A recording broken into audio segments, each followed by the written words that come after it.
10 থেকে 12,000 টাকা দিলেই মিলছে এসএসসি পরীক্ষার প্রশ্নপত্র। টেলিগ্রামের মাধ্যমে বিক্রি হওয়া এসব প্রশ্ন বোর্ড পরীক্ষার সাথে মিলেও যাচ্ছে হুবহু।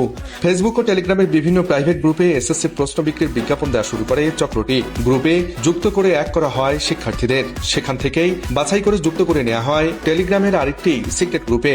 এরপর শিক্ষার্থীদের বিশ্বাস অর্জনের জন্য 20 এপ্রিল রাত 11টায় গ্রুপটিতে ফ্রিতে দেওয়া হয় প্রশ্ন, যা 21 এপ্রিল বাংলা প্রথম পত্রের পরীক্ষার সাথে হুবহু মিলে যায়। টেলিগ্রামে গ্রুপটির নাম দেওয়া হয়েছে সকল বোর্ড প্রশ্ন 2026।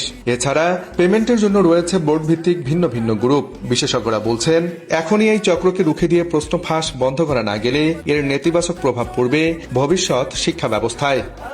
তোমরা কেমন আছো? ঠিক মতো লেখাপড়া করো তো? করতে হবে, নকল আর হবে না।